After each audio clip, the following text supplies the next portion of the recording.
Bom, hoje eu estou aqui para falar dos prefácios e do último capítulo, que é o capítulo 8 do livro A Filosofia Política de Hobbes, Sua Gênesis, Suas Bases e Sua Gênese, do Léo Strauss. Acho que a primeira coisa eu queria só dar uma dica para não fazerem como eu e confundir Léo Strauss com Levi Strauss. São pessoas diferentes. Levi Strauss é um antropólogo belga-francês nascido na Bélgica. O Léo Strauss é austríaco e especialista em filosofia política.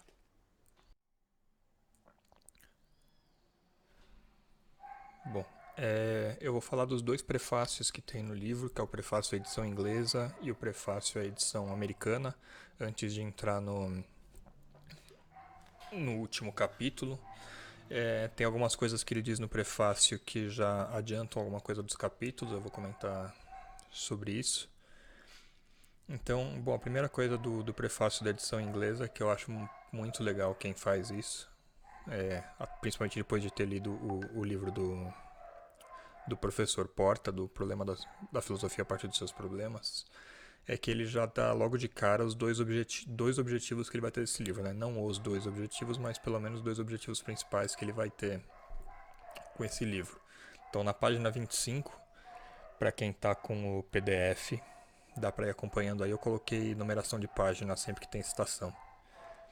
Na página 25, ele vai dizer que um dos objetivos do livro é preparação para análise da filosofia política de Hobbes e seus sucessores, que enfim é meio óbvio até pelo título do livro, né, Filosofia Política de Hobbes. E na página 27, a demonstração de que o verdadeiro fundamento da filosofia política de Hobbes não é a ciência moderna. Então ele está contestando outros pensadores que acreditavam que a filosofia política do Hobbes seria baseada inteiramente na ciência moderna, nas ciências exatas, na matemática euclidiana, na física do Galileu, mas o Strauss vai argumentar que antes da filosofia política do Hobbes ser baseada na ciência moderna, ela é baseada na filosofia moral do Hobbes, que tem aí a sua origem na filosofia política clássica grega, e é o que ele vai fazer basicamente no livro 8, tentar ver a origem e as diferenças do Hobbes para Platão, Aristóteles e as contradições que o Hobbes acaba caindo ao tentar se desvencilhar dessa filosofia política clássica para criar uma ciência política exata com base nas ciências modernas.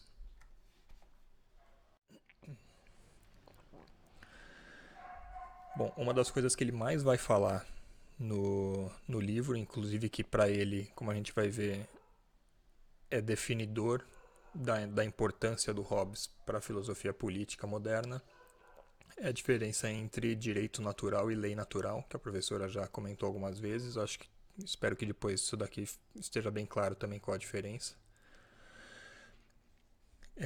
Na página 26 ele vai comentar o seguinte sobre a diferença de direito e lei natural. O direito seria uma reivindicação subjetiva totalmente justificada, sendo assim a origem de toda lei, ordem ou obrigação.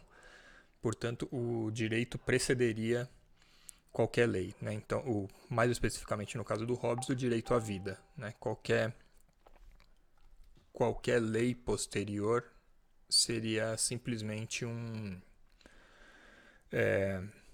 uma forma de garantir o direito natural à vida. Cito Strauss de novo aqui, é por essa concepção de direito como princípio da moral e da política que a originalidade da filosofia política de Hobbes, que inclui a sua filosofia moral, né, já mais ou menos retomando o objetivo dele lá, que era para quem acredita que a filosofia política de Hobbes não tem filosofia moral, que é só baseada na ciência, pode ser abordada de forma menos ambígua. Isso daí é importante. Ele não quer nem dizer que não dá para ser abordada de forma não ambígua. E em vários slides aqui eu vou colocar para vocês as contradições que o Strauss vai apontando na filosofia política do Hobbes.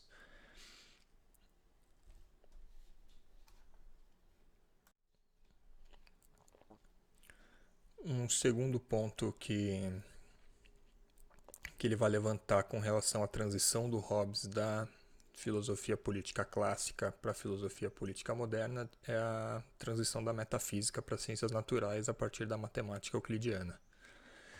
Então, cito Strauss aqui de novo.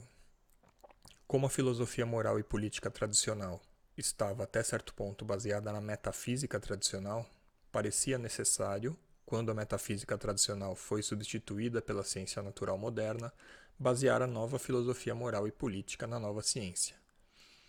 Agora, a primeira contradição que isso gera é que a metafísica tradicional era antropomórfica, ou seja, centrada na figura do homem, enquanto a ciência moderna renuncia a qualquer tipo de antropomorfismo. E como a gente vai ver mais para frente, a política é uma ciência baseada no homem. E quando o Strauss tenta tornar a filosofia política baseada estritamente na ciência natural moderna, do Galileu e do Euclides, que excluem o homem, excluem qualquer tipo de antropomorfismo, ele vai ter um problema em tentar tratar uma ciência humana de forma exata.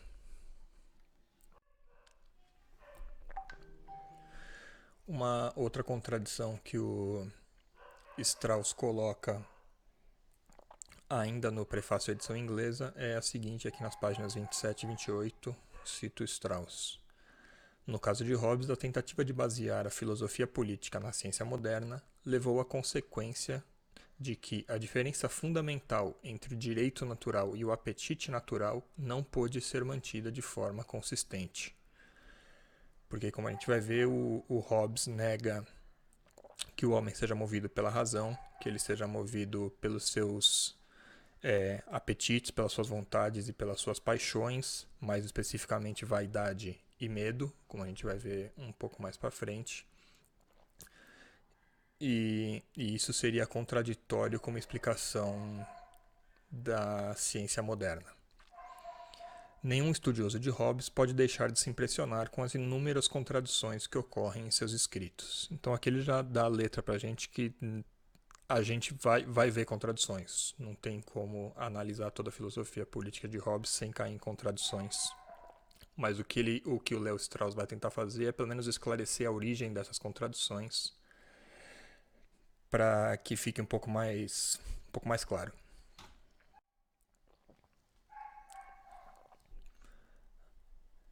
E quais seriam os motivos para essas contradições de Hobbes, né?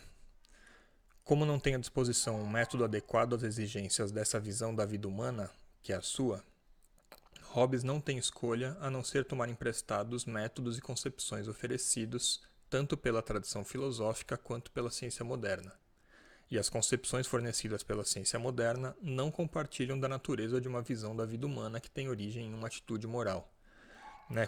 Como eu tinha comentado ali, segundo o Strauss, a filosofia política do Hobbes é baseada na sua filosofia moral, que está ligada ao homem.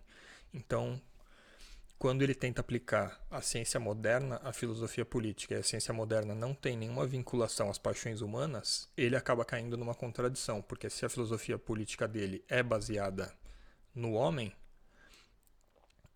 e a ciência moderna não tem nada do homem, ele vai acabar chegando em pontos que ele não consegue resolver. O estabelecimento desse fato é condição para a interpretação coerente da filosofia política de Hobbes e para o reconhecimento dessa filosofia.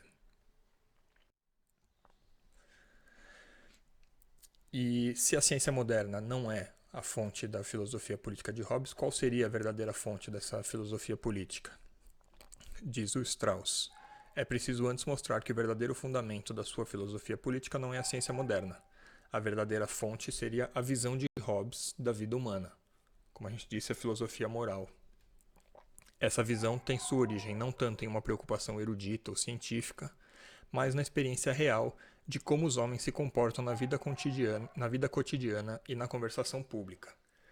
E aí ele já dá também uma letra do que vai ser uma diferença do Hobbes para o Aristóteles, né? O Strauss vai dizer que enquanto o Aristóteles procura definir como o homem deveria ser, né, a partir da educação, da temperança, da frônesis e como alcançar a virtude, como evitar os vícios, o Hobbes ele tenta explicar mais como o homem é. né, uma experiência real de como os homens se comportam na vida cotidiana e na conversação pública, como diz aí o Strauss. Então passo agora ao prefácio da edição americana, um prefácio bem curto, de 2 ou 3 páginas só, em que o Strauss começa assumindo um erro dele de quando ele escreveu o livro. Esse prefácio deve ter sido publicado posteriormente. Então a primeira coisa que ele vai dizer é que ele reviu algo que ele havia dito na primeira versão do livro. Cito Strauss: na época em que o compus, Hobbes se me afigurava como criador da filosofia política moderna. Era um erro. Não Hobbes, mas Maquiavel é o merecedor dessa honra. Agora, para entender melhor a origem desse erro dele, eu nem vou entrar no mérito do Maquiavel, porque não é o que ele discute no livro aqui, mas acho que é importante a gente entender o que ele está chamando, então, de filosofia política moderna. E por que o Hobbes ele imaginou que inicialmente seria o criador da filosofia política moderna e agora ele não acha mais. Para isso, eu vou pular para as páginas 207 e 208, que estão no capítulo 8, eu vou comentar depois, mas só para explicar essa introdução, o que ele falou no prefácio, eu cito aqui das páginas 207 e 208. As filosofias políticas clássica e moderna distinguem-se fundamentalmente pelo fato de que a filosofia política moderna assume o direito como seu ponto de partida, enquanto a filosofia política clássica assume a lei. Se as filosofias políticas clássica e moderna encontram-se nessa relação uma para com a outra, não há dúvida possível de que Hobbes e nenhum outro é o pai da filosofia política moderna. E na página 208, uma vez que Hobbes foi o primeiro a distinguir com clareza incomparável direito e lei, de tal modo que buscou provar que o Estado era primariamente fundado sobre o direito, em relação ao qual a lei é uma mera consequência, Hobbes é por essa mesma razão o fundador da filosofia política moderna. Bom, ele coloca aí, então, claramente a diferença entre filosofia política clássica e moderna como sendo essa distinção entre direito e lei como fundamento da filosofia política. Se ele achou que não é mais o Hobbes e que o Maquiavel é quem seria o fundador dessa filosofia política, é porque eu imagino que ele mesmo diz em algum momento que foi depois dele reler os discorsi do Maquiavel. Então, talvez o Maquiavel já tenha feito essa distinção antes. Não sei, talvez a professora possa acrescentar. Com relação a essa diferença entre direito e lei, eu coloquei como título de exemplo aqui, não sei nem se é válido, aí, se não for, a professora pode me corrigir, mas quando eu estava lendo, a primeira coisa que eu pensei, que eu lembrei, foi da Apologia de Sócrates. Para quem leu vai lembrar, né? Tem aquela parte que o Críton tenta persuadir o Sócrates a fugir, mas aí o Sócrates fala, eu não posso fugir porque com isso eu estaria indo em desacordo com as leis de Atenas, as leis que eu defendi a minha vida inteira e também com a razão. E eu acho legal a gente pensar se o Hobbes estivesse naquela situação, o que ele imaginaria, né? Porque o Sócrates, para o Hobbes, o direito fundamental é o direito natural à vida. E ele estaria acima de qualquer lei. Então, se houvesse uma lei que fosse privar o Sócrates do direito fundamental à vida dele, o Hobbes certamente defenderia que o Sócrates teria o direito de fugir naquela instância. Enquanto para o Sócrates, a lei estaria acima de qualquer coisa, inclusive acima da própria vida. Porque a lei teria sido estabelecida pela razão, né? Pela razão dos homens na Assembleia. E isso daí vai ser uma diferença fundamental entre a filosofia política clássica e moderna. A respeito do direito, a gente pode ver no Leviatã, no capítulo 21, em que ele fala da liberdade dos súditos. Apesar dele falar sobre a monarquia absolutista e tal, ele tem um capítulo que ele defende em quais situações os súditos teriam a liberdade de, inclusive, desobedecer as leis e o soberano. Ele vai dizer o seguinte: se o soberano ordenar alguém que se mate, esse alguém tem a liberdade de desobedecer. Ou seja, mais uma vez, ele reforçando que o direito à vida é o direito fundamental, é o direito natural, primeiro, origem de qualquer lei. As leis são todas subsequentes ao direito à vida. Portanto, se o soberano ordenar alguém que se mate, esse alguém tem a liberdade de desobedecer. Além disso, ele vai falar que ninguém fica obrigado pelas próprias palavras a matar-se a si mesmo ou a outrem. Então, não sei se é uma comparação justa aí com a Apologia de Sócrates, mas de qualquer forma fica ilustrativo para entender como que para o Hobbes o direito é superior em termos de importância às leis. Agora entrando finalmente no capítulo 8, a nova ciência política, o Hobbes vai começar esse capítulo, o Strauss vai começar esse capítulo 8 falando da gênese da filosofia política de Hobbes, e para isso ele coloca 5 processos. E esses 5 processos ele vai colocar de uma forma comparativa entre a filosofia política clássica e a filosofia política moderna. Então eu coloquei aí cada um dos processos, eu coloquei um D para. D é como era na filosofia política clássica, ou como era na filosofia política até aquele momento. E para seria como que o Hobbes está propondo a partir daquele momento. O primeiro processo que o Strauss cita é um processo que vai da monarquia como a forma de Estado mais natural para a monarquia como Estado artificial mais perfeito. Ou seja, a monarquia não é natural, ela é artificial, porém ela é o Estado mais perfeito. O segundo processo que eu coloco aí, e eu coloquei um quadrado de destaque aí, porque é um dos principais pontos que o Strauss vai discutir no livro dele, ou pelo menos nesse capítulo 8, que é da moral, a lei e o Estado originados de uma obrigação natural, ou seja, de uma lei natural. Para a moral, a lei e o Estado originados de uma reivindicação natural, ou seja, de um direito natural. Esse é um dos pontos que ele vai mais discutir aí. O terceiro processo seria a passagem de uma autoridade sobre-humana, ou seja, o Deus imperador, né, o César, que tinha o poder divino, para a autoridade exclusivamente humana do Estado. Ou seja, o Estado emana da vontade dos homens. Ele não é sobre-humano.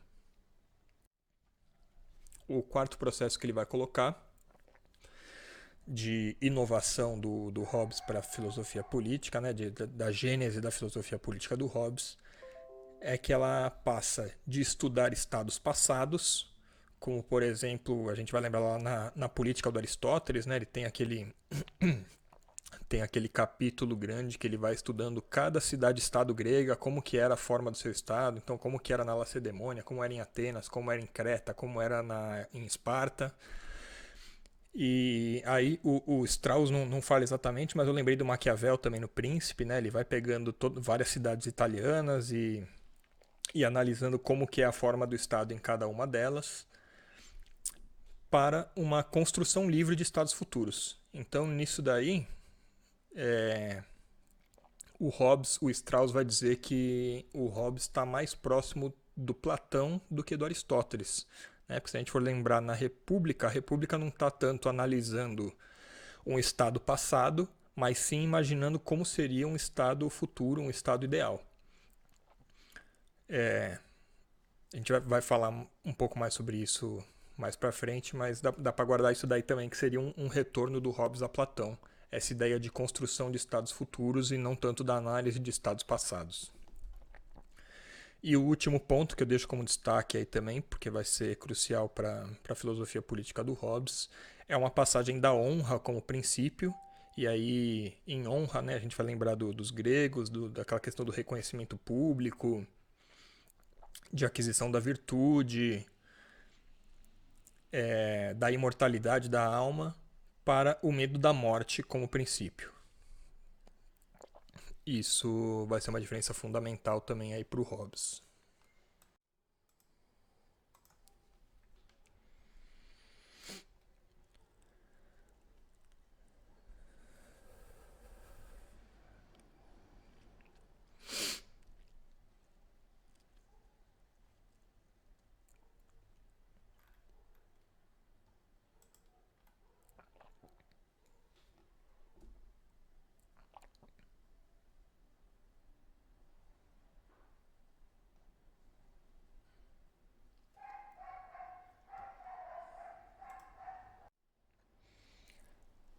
Bom, passando para a próxima parte, o Strauss vai começar a discussão dele da nova ciência política do Hobbes a partir da discussão da filosofia moral do Hobbes em relação aos filósofos clássicos.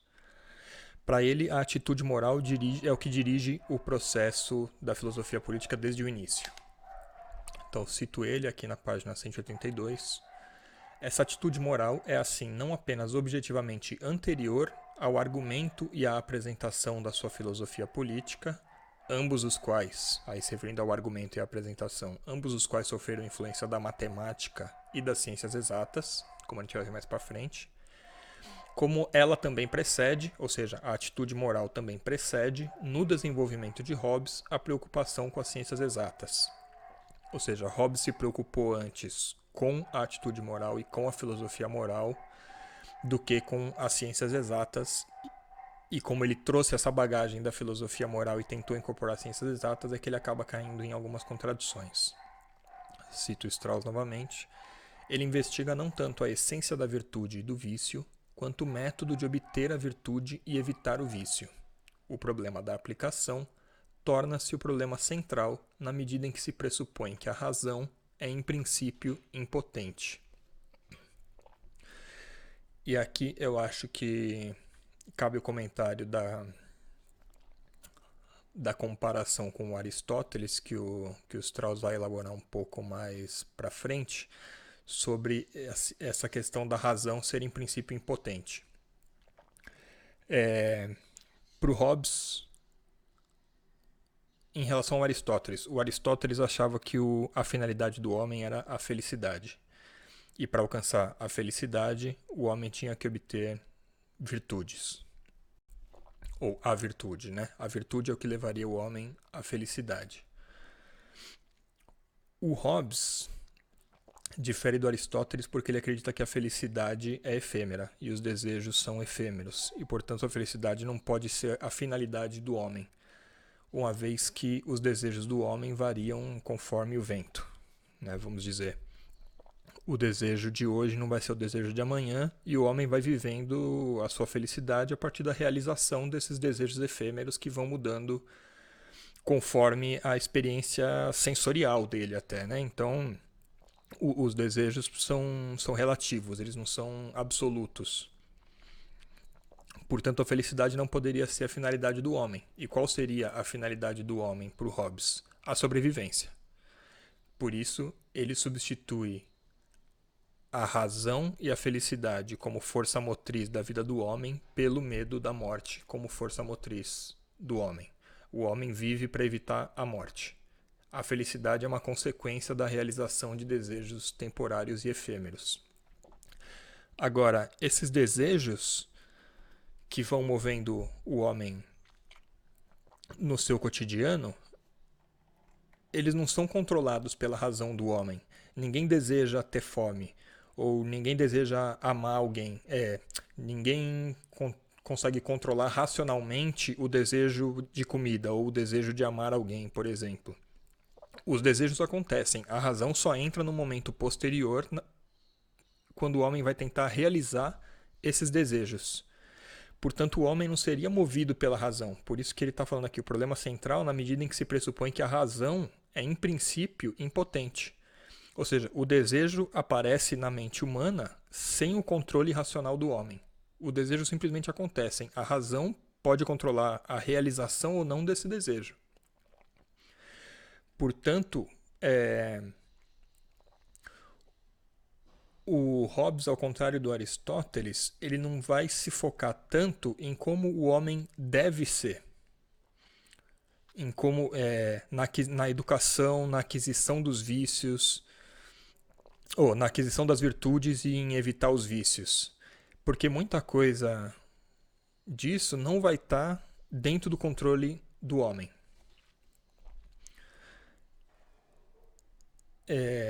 Então o Hobbes ele vai se preocupar muito mais, como a gente disse uns slides atrás, no que o homem é. Certo? Não sei se ficou claro. Não no que o homem deveria ser, porque isso não está totalmente sob o controle dele, porque a razão não controla os desejos, mas simplesmente no que ele é.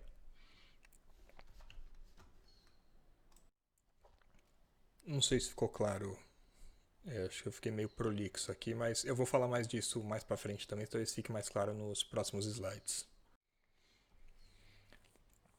Bom, a respeito do que eu acabei de dizer, eu estou mais ou menos resumindo aqui para deixar registrado, né? A felicidade, ou seja, a eudaimonia para os gregos, deixa de ser a finalidade do homem, que passa a ser a sua sobrevivência e satisfação pessoal. Para o Hobbes, a felicidade do homem está atrelada à realização de desejos efêmeros, das suas paixões, que não estão sujeitos à razão. Né? Como a gente disse, ninguém escolhe amar alguém, ninguém escolhe ter fome. Isso não está sujeito à razão. O desejo simplesmente surge e cabe a nós realizá-los ou não. Logo, o Hobbes descarta a possibilidade de atingimento da felicidade através da virtude e, consequentemente, através da educação. Porque, se a gente lembrar lá do Aristóteles, né, a virtude seria atingida através da ética, do treino, como que você se torna justo através da prática da justiça, e se tornando justo você se tornaria feliz porque a justiça é uma virtude.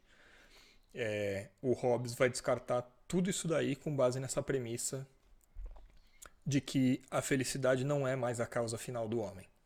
A felicidade não é a nossa finalidade. A nova teleologia humana, ou seja, a finalidade do homem, a sua sobrevivência, faz acender duas paixões. Então, a partir do momento que o Hobbes descarta que a razão é o que controla a nossa existência, ele vai colocar que acima da razão estão as paixões, que é de fato o que nos move cotidianamente e que a gente não controla. E quais são as principais paixões que o Hobbes vai colocar? A vaidade e o medo. E sobre isso, o Strauss fala aqui na página 182, acho que é um bom exemplo. Ele fala: a vaidade é a força que torna os homens cegos e o medo é a força que leva os homens a ver.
E é interessante aqui, um pouco mais para frente eu vou comentar sobre isso, que ele coloca a vaidade e o medo, segundo o Strauss, o Hobbes coloca a vaidade e o medo como uma dicotomia paralela à paixão e razão, sendo a vaidade a origem de todas as paixões e o medo equivalente à razão.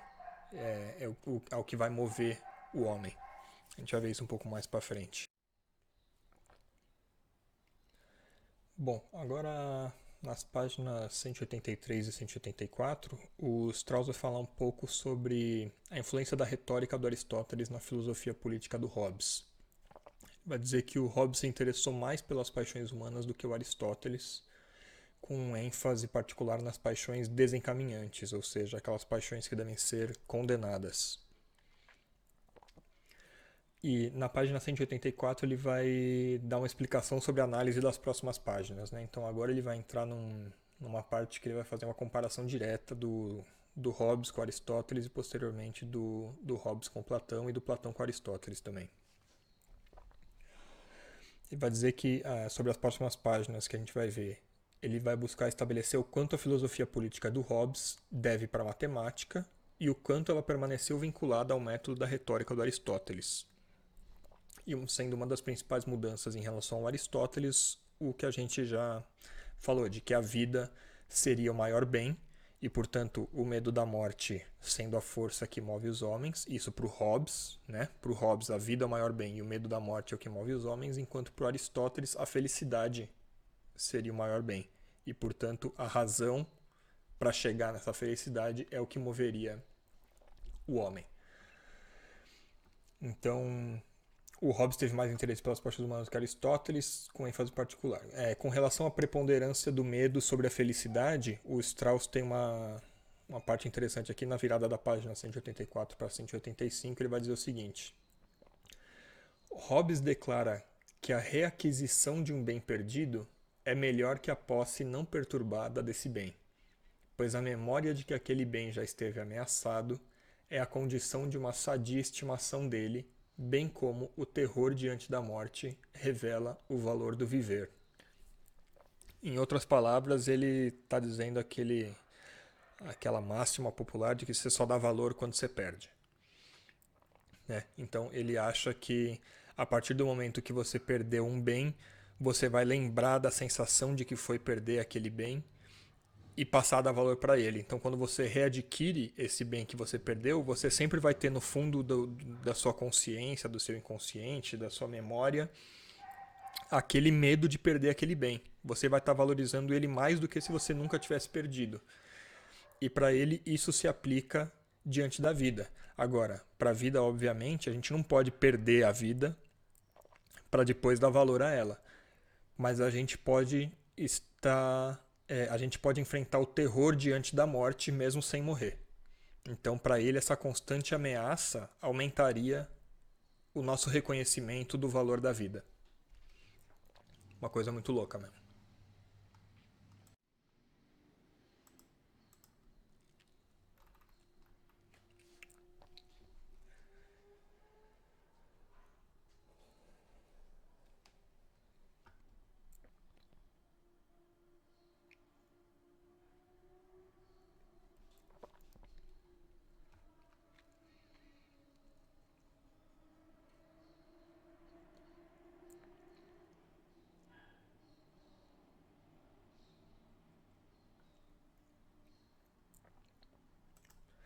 Aqui na página 186,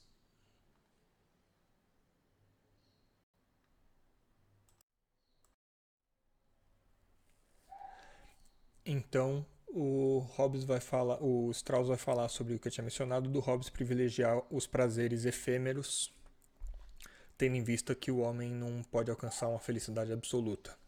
O Strauss vai dizer: na sua enumeração das coisas prazerosas, Hobbes nomeia em primeiro lugar o progresso, ou seja, só pelo o progresso como algo em movimento, como algo não atingido, né, o fato de melhorar. Então ele vai dizer, aí ele cita o Hobbes aqui, o Strauss cita o Hobbes: o deleite contínuo consiste não em ter prosperado, mas em prosperar, não na posse e no gozo, mas no buscar e desejar bem-sucedidos.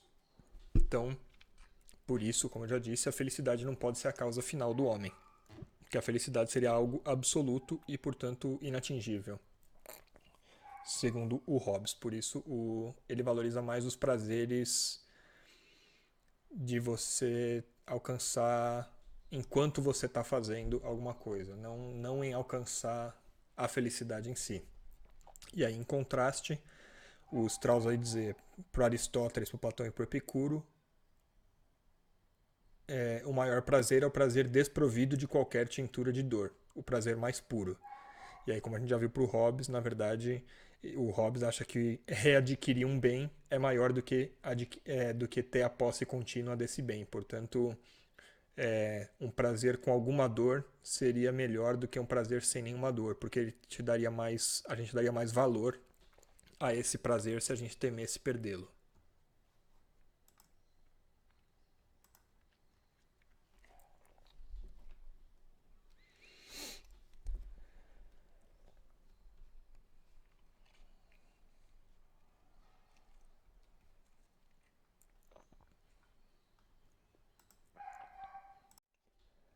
Ainda sobre prazer, felicidade, nessa comparação do Hobbes com Aristóteles, o Strauss vai dizer o seguinte, para o Hobbes: o prazer não existe naturalmente, nada seria naturalmente prazeroso, ou seja, é tudo relativo, né? O que é prazer para um não é prazer para o outro. Se eu gosto de sorvete, comer sorvete para mim é um prazer, para alguém que não gosta de sorvete, comer sorvete não vai ser um prazer. E por que isso muda de pessoa para pessoa? Pela experiência de cada um. Né? Às vezes alguém tem uma memória afetiva de comer sorvete, alguém comeu sorvete na infância e sente prazer comendo sorvete o resto da vida. Uma outra pessoa, talvez, alguém tá com um sorvete na cara dela quando ela era criança e ela tem trauma de sorvete, ela acha sorvete horrível, então por isso ela não vai ter prazer com isso. Então o Hobbes vai dizer nessa questão do prazer ser relativo. O prazer não existe naturalmente. Nada seria naturalmente prazeroso, mas depende de uma autoconsciência que é adquirida a partir da comparação com outros homens. Então, aí, além dessa experiência pessoal que a gente tem em adquirir os prazeres e em definir o que é bom e o que é mal, segundo Hobbes, a gente adquire uma autoconsciência em relação aos outros homens, com relação aos prazeres. Por exemplo, qual é o prazer de chegar em primeiro lugar? O prazer de chegar em primeiro lugar só é possível porque alguém chega em segundo lugar. Então, segundo Hobbes, o homem teria esse lado meio... Não é sádico, porque não é tanto o prazer só de ver o outro se dando mal, mas sim de ver o outro se dando mal enquanto você se dá bem. E de se colocar em comparação. Se alguém está se dando mal, eu tô melhor que essa pessoa. Então você teria um prazer nisso. Eu cito o Strauss aqui. O homem não apenas deseja a busca de metas cada vez mais distantes, mas metas mais distantes que a de qualquer outro homem já atingiu. Aí nesse sentido da comparação entre si. O homem está sempre em competição com o outro. Para o Hobbes, segundo Strauss, os homens geralmente ficam contentes em serem espectadores das misérias dos amigos. Enquanto Aristóteles, se a gente for lembrar, ele acredita que compartilhar os prazeres com os amigos maximiza um bem. Né?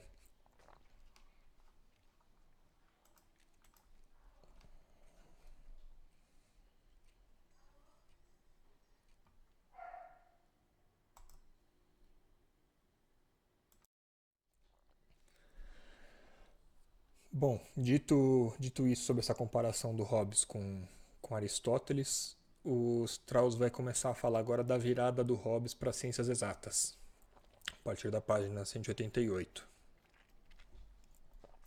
Eu coloquei algumas citações deles aqui, de pedaços diversos dessa página, que eu acho que deixa bem claro o que ele está querendo dizer.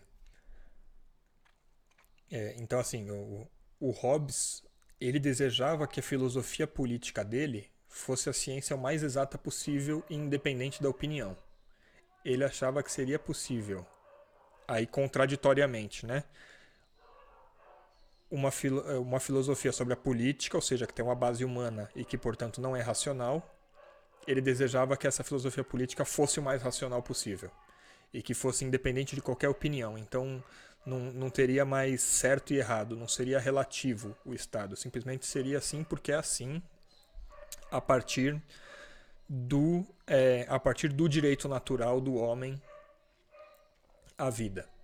Então, o Estado deve ser assim porque não tem como ser de outra forma. Tá? Ele achava que seria possível alcançar uma exatidão matemática na filosofia política. Sobre isso, Strauss vai dizer: o rompimento de Hobbes com a tradição foi sem dúvida o resultado da sua virada para a matemática e a ciência natural. Antes de conhecer Galileu e Euclides, ele aderia em princípio à filosofia política tradicional, ou seja, aquela clássica grega. Depois da sua descoberta de Euclides, ele se tornou claramente consciente da necessidade de uma nova filosofia política. De acordo com a visão do próprio Hobbes, a aplicação do método matemático à filosofia política significa que a política é agora, pela primeira vez, elevada à dignidade de ciência, um ramo do conhecimento racional. Então, novamente, ele queria elevar a filosofia política a um ramo de conhecimento racional. Porém, a política tem como base o homem. e o homem tem como base a filosofia moral, que o Hobbes que é a origem da filosofia do Hobbes, e portanto ele vai cair nas contradições dele.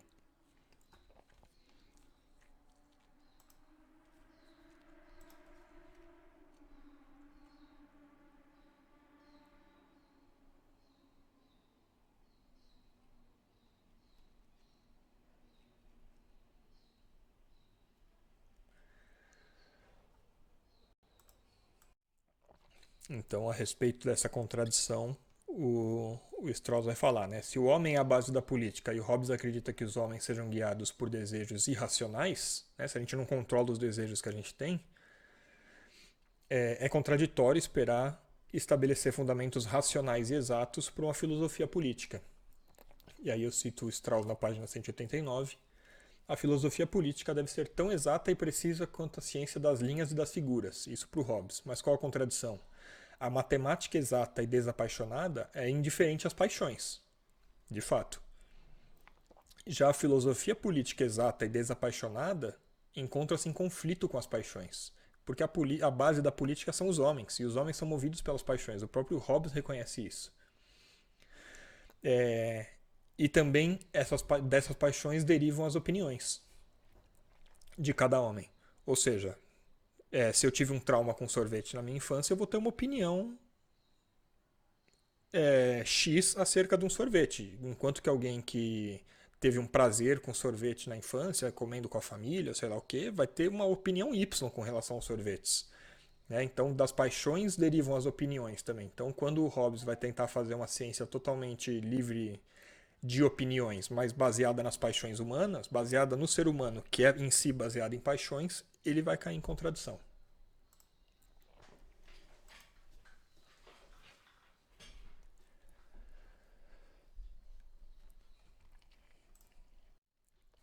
Então, com relação a essa questão das opiniões, né, que como a gente já viu no estudo dos filósofos gregos, o quanto a doxa era importante, né, o quanto eles valorizavam a opinião pessoal na Grécia, lá em Atenas, pelo menos, né, para discutir em assembleia e tudo mais. Aí eu cito o Strauss aqui nas páginas 189 e 190. Toda opinião enquanto tal é errada. O verdadeiro conhecimento do bom e do apropriado deve ser oposto a toda opinião. Deve ser conhecimento exato, completamente desprovido do caráter da opinião. Ou seja, tá a definição de ciências exatas. Né? Ciências exatas não têm opinião. Fato é fato, opinião é opinião. Assim, a filosofia política de Hobbes é dirigida contra todas as normas e valores que são baseados na opinião, contra qualquer e todo sistema de moral que seja popular e pré-científico. Durante o seu período humanista, Hobbes tentou remediar os defeitos, tanto os alegados quanto os reais, da filosofia moral de Aristóteles, estudando a história a fim de descobrir as forças que determinam os homens na realidade. E aí acho que um exemplo dá até para a gente lembrar de como o Aristóteles define a virtude, né, como sendo um meio termo entre dois extremos, mas não exatamente, numa região mais ou menos aproximada, às vezes pode ser mais, às vezes pode ser menos, ou seja, uma coisa totalmente não exata, o que seria absolutamente contestável por parte do Hobbes.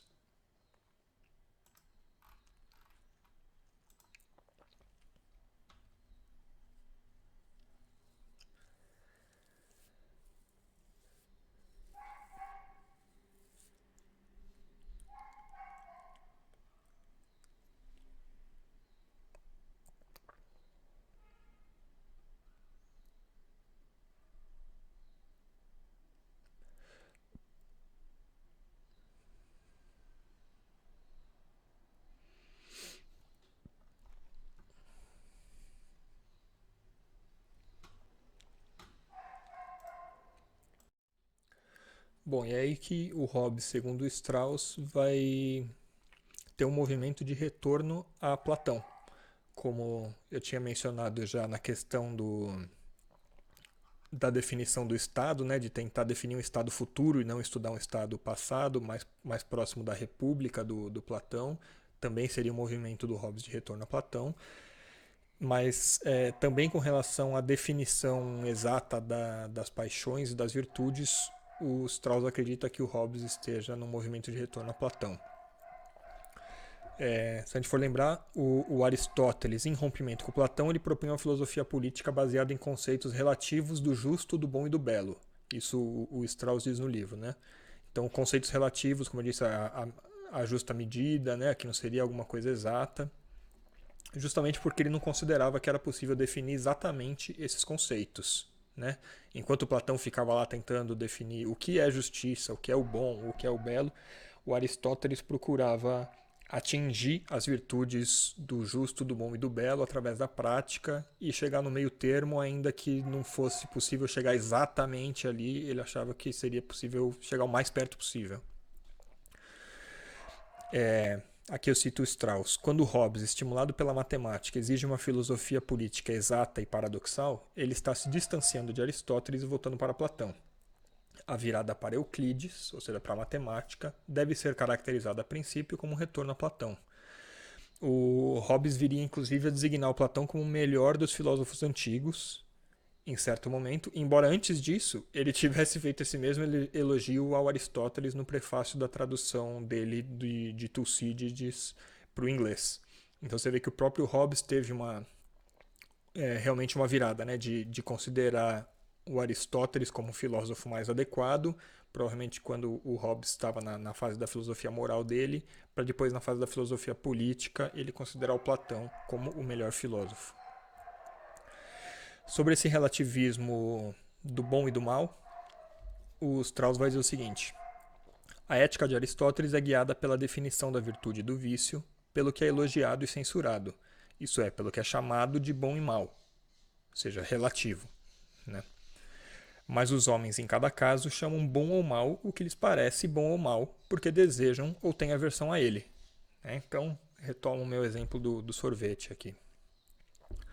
Para Hobbes, a diferença entre Platão e Aristóteles é que a filosofia do Platão parte de ideias, ou seja, de conceitos que seriam de alguma forma absolutos, enquanto a filosofia do Aristóteles parte de palavras, ou seja, da descrição das paixões e não da tentativa de se chegar à raiz delas.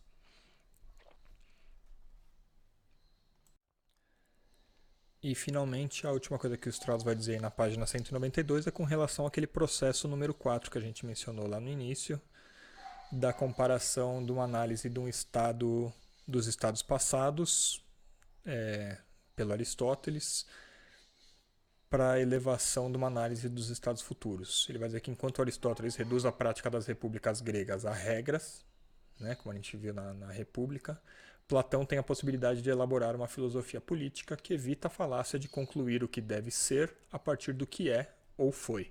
E o Hobbes estaria nesse sentido mais próximo de Platão.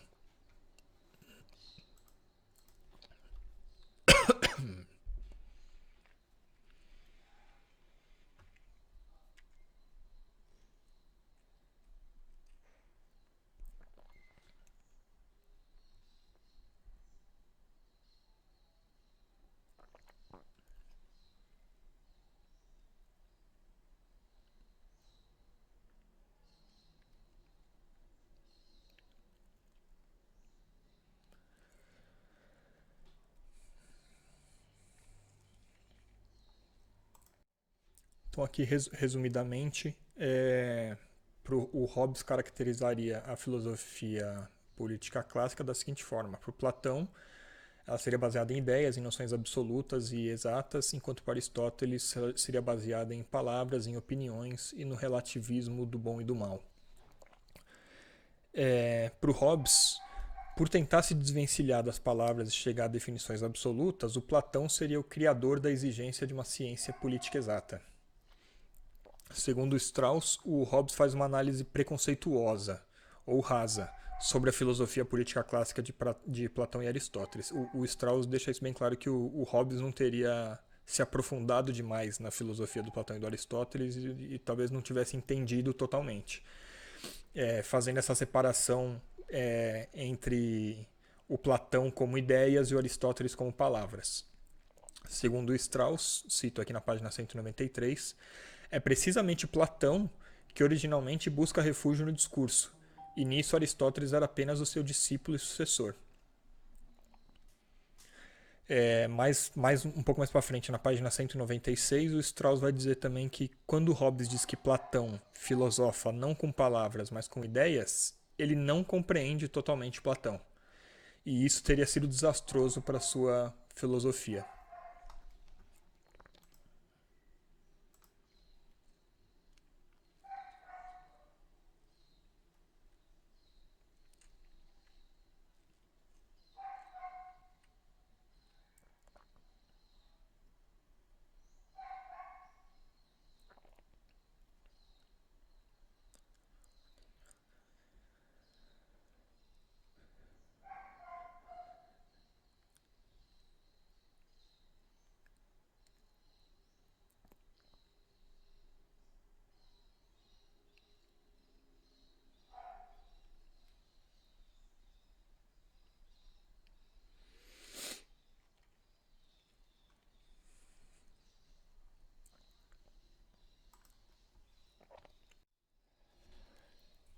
Nas páginas 193 e 194, o Strauss vai dizer o seguinte: a teoria do Platão de que a causa das coisas, as ideias, tem uma existência transcendente e independente, repousa sobre o fato de que as ideias mostram a sua independência no discurso. Strauss acredita, ao contrário de Hobbes, que Platão sim estava preso ao discurso, enquanto Aristóteles buscou ativamente, nas palavras do Strauss, revelar os muitos significados das palavras. Depois, nas próximas duas páginas, a 194 e a 195, eu não coloquei nada aqui, acho que quem tiver mais interesse nessa parte específica pode ler lá no livro. Mas o Strauss vai fazer uma discussão da compreensão do bem e da virtude entre os gregos e tentando explicar a teoria do Platão. Agora já na página 196, eu retomo o slide aqui, ele vai então falar sobre essa diferença para o Hobbes, de que o Platão seria uma filosofia das ideias, enquanto Aristóteles seria uma filosofia mais focada no discurso e no relativismo. O discurso está para os atos, assim como as ideias estão para a realidade. Cito Strauss. Apenas o discurso, e não os sempre equívocos feitos, revela ao homem o critério por meio do qual ele pode ordenar suas ações. Orientar-se na vida e na natureza de um modo completamente sem distorções.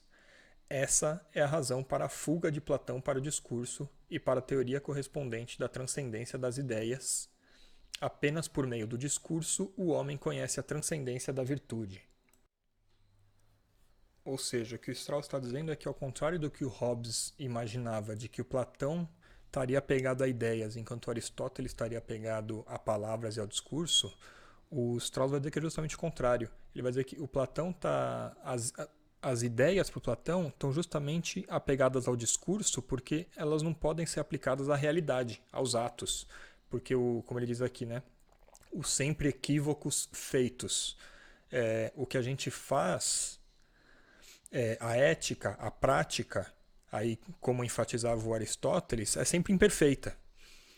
A perfeição só vai existir no discurso, só vai existir nas palavras, nas ideias. Então, para o Strauss, é justamente o contrário do que o Hobbes imaginava, de que o Platão não estaria apegado ao discurso e que o Aristóteles estaria apegado ao discurso e às palavras. Não, na verdade, quem estava apegado inicialmente ao discurso e o Hobbes e o Aristóteles seguiu isso seria o Platão, porque ele define as ideias como discurso, mas elas não são aplicáveis à realidade. Por isso, assim, o discurso estaria para os atos, assim como as ideias estão para a realidade, né? Então a gente pode imaginar como discurso, ideias, atos, realidade.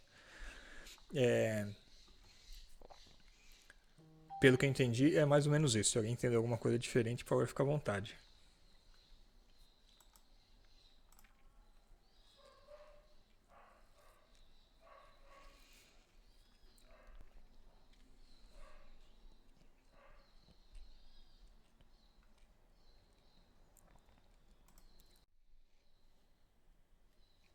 Perdão, acho que cortou o áudio aqui.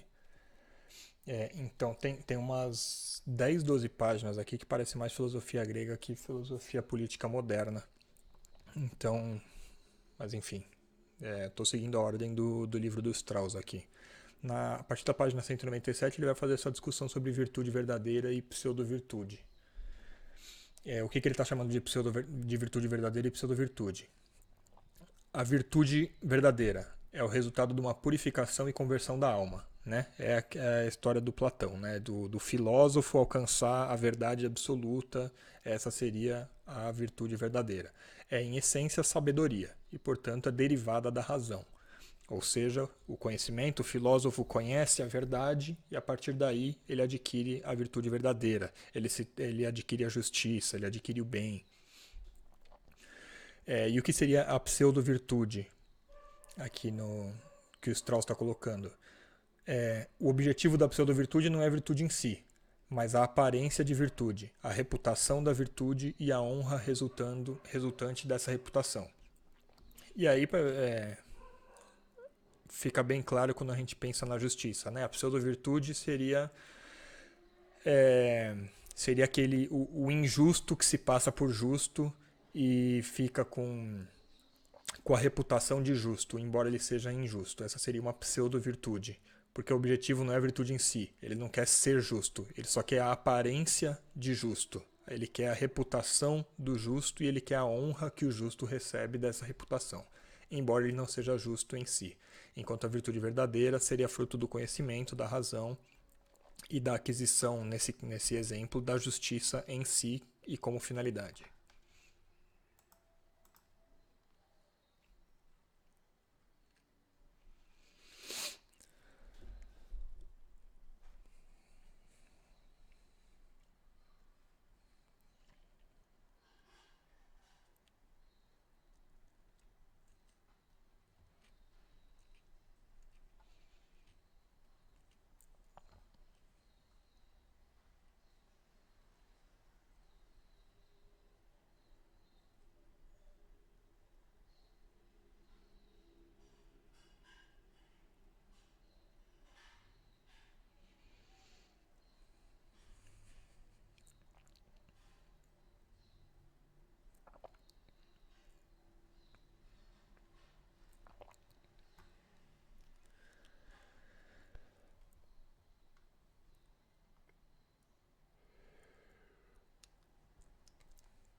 Bom, daí, como eu disse, uns exemplos que deixam isso bem claro são a justiça e a coragem como virtude, né, para fazer essa comparação entre a virtude verdadeira e a pseudo-virtude. Como eu disse, o Platão usa a justiça como referência de virtude porque um homem injusto poderia desfrutar da reputação e da honra da virtude e da justiça, mesmo sem possuir tal virtude. Já a virtude coragem não permitiria essa análise, por ser uma virtude óbvia, ou seja, a glória é sempre consequência da coragem, não teria como fingir coragem, né, que ela fosse uma pseudo-virtude. Por isso, para o Platão, ele coloca a coragem como a virtude mais baixa, aí no livro Nas Leis. Segundo Strauss, a coragem é a virtude do homem de ajudar-se a si mesmo, de proteger-se a si mesmo da injustiça e do dano, de afirmar-se e salvar-se. Né? Então aqui muito clara a relação da coragem com a vida. Né? De acordo com esse ideal, o homem perfeito, portanto, seria o tirano, que dispõe do maior poder possível para fazer o que deseja, o que seria uma contradição. Talvez por isso até que o Platão tenha colocado a coragem como uma virtude mais baixa e o Hobbes segue isso. Tá, na página 199, eu não coloquei aqui, mas o Strauss vai dizer que o Hobbes ele empresta do Platão essas ideias de dicotomia entre virtude verdadeira e pseudo-virtude, também a crítica ao ideal natural de coragem. O Hobbes faz a mesma coisa, ele pega isso do Platão. O Hobbes também dá bastante importância na antítese entre o apropriado e o grande. Ou seja, o apropriado seria a virtude verdadeira e o grande ou o grandioso seria a pseudo-virtude, né? Seria seria o sofista, o que só quer a glória, ele não quer a virtude em si, mas ele quer a reputação e ele quer a glória. Então o Hobbes também faz essa discussão puxando do Platão.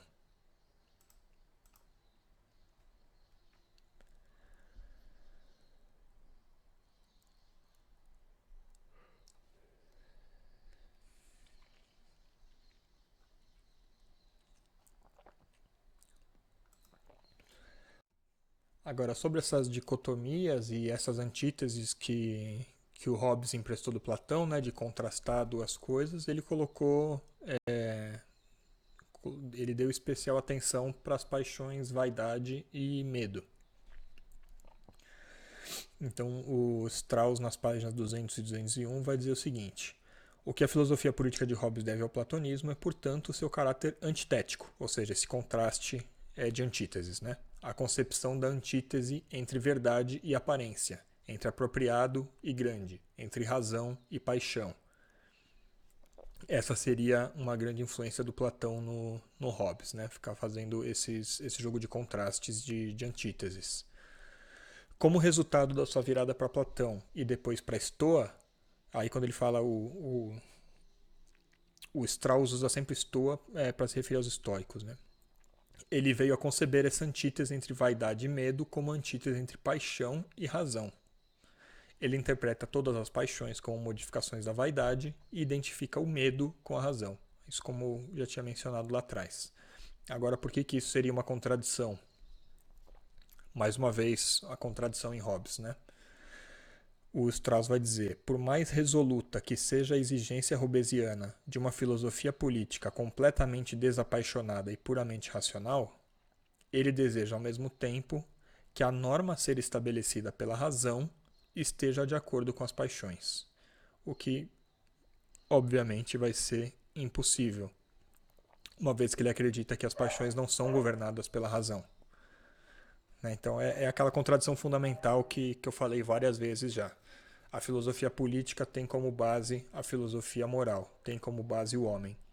E ele não vai conseguir atingir uma filosofia política completamente desapaixonada, exata, científica e racional, porque o homem que está na base da filosofia política, segundo o próprio Hobbes, não é governado pela razão. É governado pelas suas paixões e desejos, pelo desejo de sobrevivência e pelo interesse próprio.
Sobre a influência de Euclides e Galileu no Hobbes, o Strauss vai citar que a virada para o Hobbes para Euclides implicou na adoção do método resolutivo compositivo.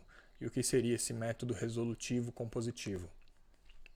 Que a gente vai ver, por exemplo, no Leviatã.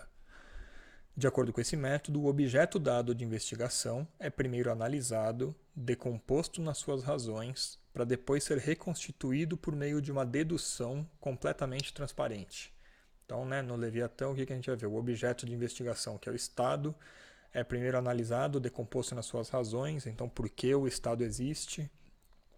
Porque o homem a guerra do homem contra o homem, então ele precisa do Estado porque as paixões dos homens são conflitantes, ele precisa de alguém que organize o negócio todo.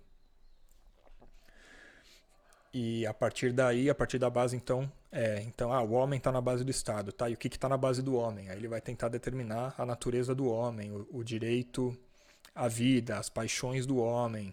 E o que determina as paixões do homem? Bom, as paixões do homem são determinadas pela sua experiência sensorial, elas não são governadas pela razão. E a partir daí ele começa a reconstruir, ele decompôs todo o Estado até o nível mais baixo possível. A partir daí ele começa a reconstruir. Então o homem, a partir da paixão, ele vai entrar em conflito com os outros homens. A partir do conflito com os outros homens, ele vai desejar criar uma organização, criar as leis. Então, por isso também que o direito está anterior às leis, né? Então, a partir do direito, a vida, é que o homem vai querer criar as leis, criar o Estado para governar ele, blá, blá, blá, blá, blá. Cito de novo Strauss aqui na página 202. Hobbes tirou esse método do Galileu. Ele acreditou poder, por meio dele, alcançar na filosofia política o que Galileu alcançou na física. Enquanto o objeto da física são os corpos naturais, o objeto da filosofia política é um corpo artificial. A filosofia política seria uma técnica, então, para a regulação do Estado, eliminando dela a questão fundamental sobre a finalidade do Estado, que para o Hobbes já é dada. A finalidade do Estado é algo natural. O homem quer se matar, ele precisa de alguém que organize tudo. Porque o homem é movido pelo seu interesse próprio e pelo seu desejo de sobrevivência. Se todo mundo viver tentando garantir sua sobrevivência e seu interesse próprio, todo mundo vai se matar e por isso precisa do Estado. Por isso o Hobbes não discute mais qual a finalidade do Estado. Ele quer saber a regulação do Estado, como ele vai funcionar.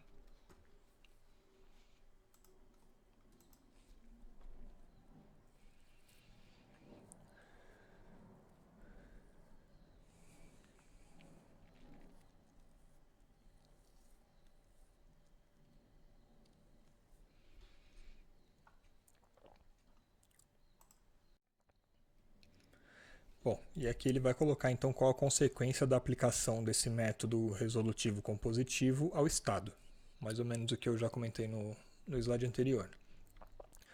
Se a forma do Estado for deduzida da sua matéria, há uma garantia de que nenhum elemento entrará na constituição do Estado que já não esteja contido na sua matéria. E qual é a matéria do Estado? O homem. Então, o homem forma o Estado. E qual a matéria do homem? A sua natureza. Aí cito Strauss. Isso é, o que corresponde ao homem previamente a toda educação. Então, tira toda a educação do homem e o que sobra? Essa é a natureza humana. Essa é a natureza de lutar pela sobrevivência. Essa natureza compõe o homem, e o homem compõe o Estado. Então, o Strauss vai dizer, os axiomas que o Hobbes obtém ao decompor o Estado, ou seja, os níveis mais básicos da atomização da decomposição do Estado, são o egoísmo e o medo da morte naturais ao homem. Isto é, os motivos de cuja força se pode depender no caso de todos os homens em todas as circunstâncias. Ou seja, independente do nível de razão, de educação, de qualquer coisa, todos os homens em todas as circunstâncias vão apresentar egoísmo e medo da morte.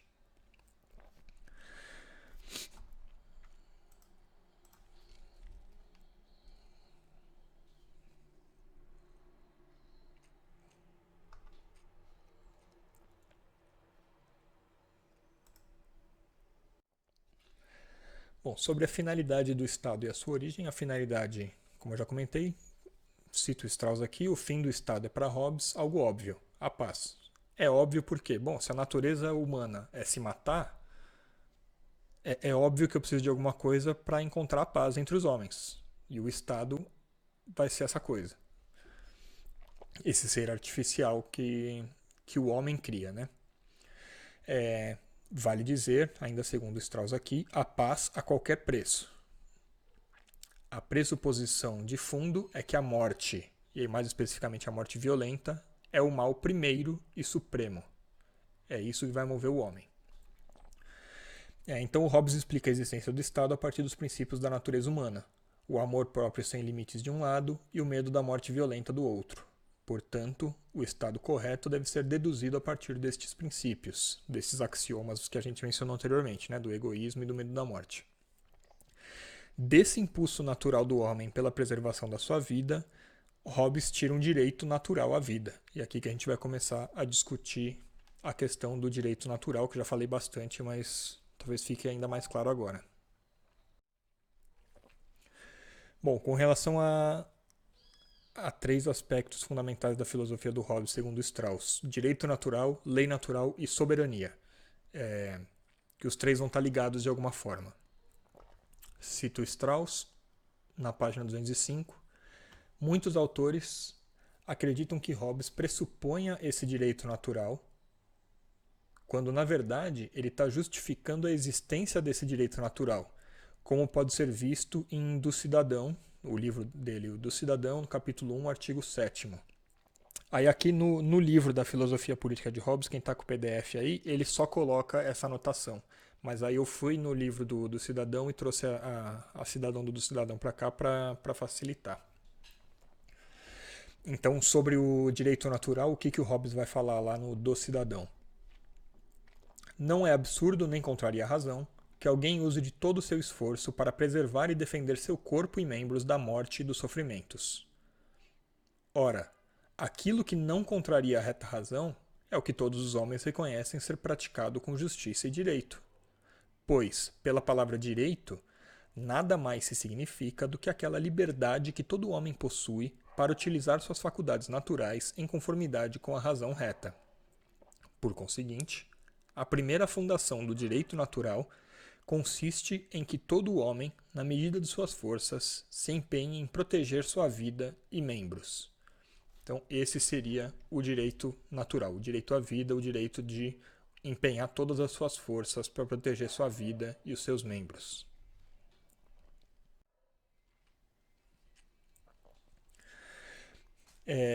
Daí, como a gente já mencionou lá no prefácio, é que o Strauss vai tirar a ideia de que realmente essa distinção e essa virada da preponderância da lei para a preponderância do direito é o que seria a virada da filosofia política clássica para a filosofia política moderna. Na página 207 e 208 ele vai falar melhor sobre isso, mas, como já tinha mencionado, na filosofia política clássica a lei seria o ponto de partida e na filosofia moderna o direito seria o ponto de partida. Cito Strauss, as filosofias políticas clássica e moderna encontram-se nessa relação uma para com a outra, não há dúvida possível de que Hobbes e nenhum outro é o pai da filosofia política moderna. Como a gente viu no prefácio à edição americana, ele acabou mudando de ideia depois e conferiu esse título de pai da filosofia moderna ao Maquiavel e não mais ao Hobbes. Sobre a diferença entre direito e lei, o Strauss coloca aqui um trechinho que eu achei que deixou bem claro, que é: o direito consiste na liberdade de fazer ou não. O direito consiste na liberdade de fazer ou não fazer, enquanto a lei determina e obriga a um dos dois, de modo que a lei e o direito diferem, assim como a obrigação e a liberdade. Ou seja, a lei é uma obrigação, o direito é uma liberdade. Certo? O homem tem o direito à vida. E para isso ele pode criar uma lei que obriga os outros homens a não se matarem, por exemplo. Então o direito se refere à liberdade do homem de viver, e a lei à obrigação de não matar o outro homem.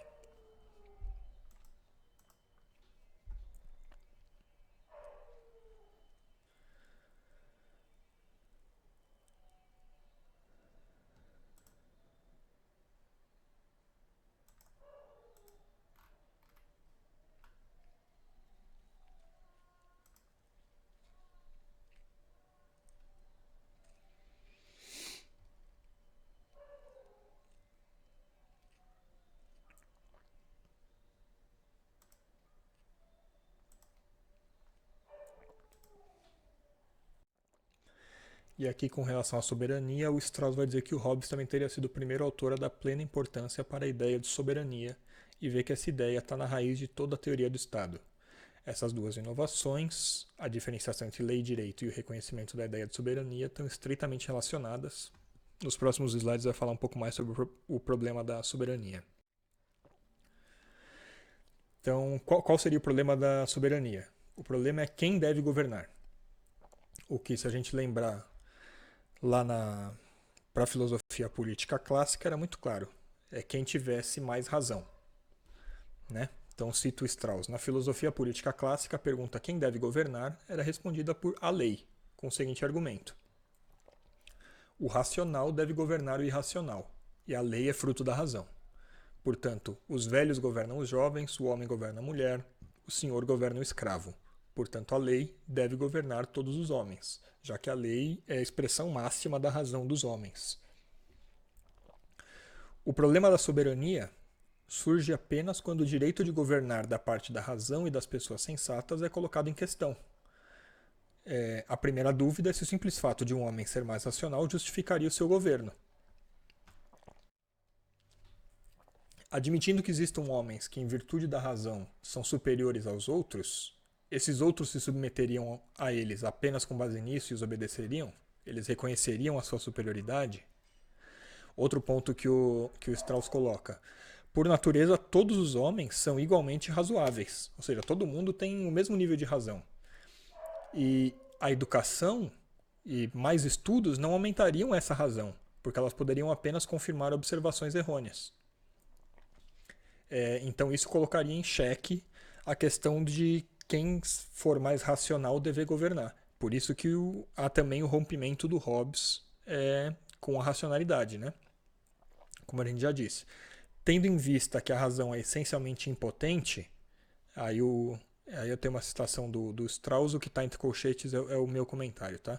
Tendo em vista que a razão é essencialmente impotente, ou seja, que o homem é governado por desejos não racionais, não basta responder que a razão, e portanto a lei, é a origem e sede da soberania. Se o homem é governado por desejos que não são racionais, não tem como a gente colocar que a razão é o que confere o direito de um homem governar o outro.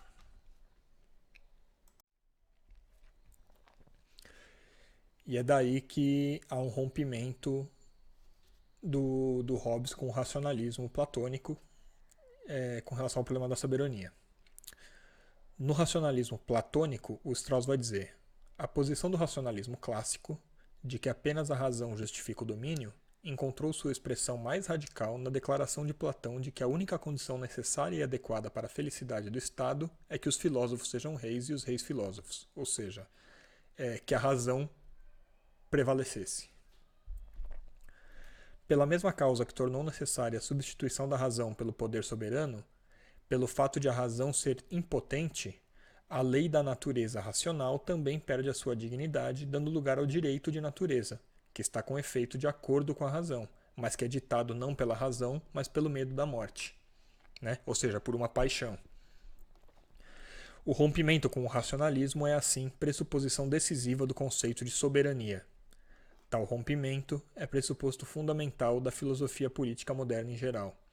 Ou seja, se não vai ser mais a razão que vai governar, se não vai ser o mais racional, se não vão ser as leis que vão ter o direito de governar por uma lei natural, quem que vai governar? Bom, o governo, o soberano, vai emanar agora da vontade dos próprios homens, a partir do seu medo de morrer.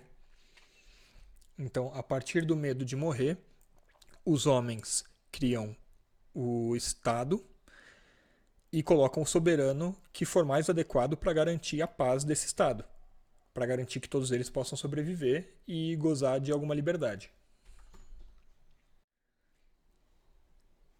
Portanto, então, o que o Strauss vai dizer, resumidamente, resumindo isso que eu acabei de falar sobre o problema da soberania, é que o detentor do poder soberano deixa de ser a cabeça, ou seja, a razão, e ele passa a ser a alma, ou seja, a vontade do Estado. Era mais ou menos isso que eu tinha para dizer sobre os prefácios e sobre esse capítulo 8. Eu recomendo a todos que leiam o capítulo 8 inteiro. Tem muita coisa no meio aí, tem muita anotação que eu fiz, e mesmo assim a apresentação já ficou gigantesca aqui. Mas, enfim, espero ter ajudado quem leu ou quem não leu aí a ter uma ideia do que tá falando.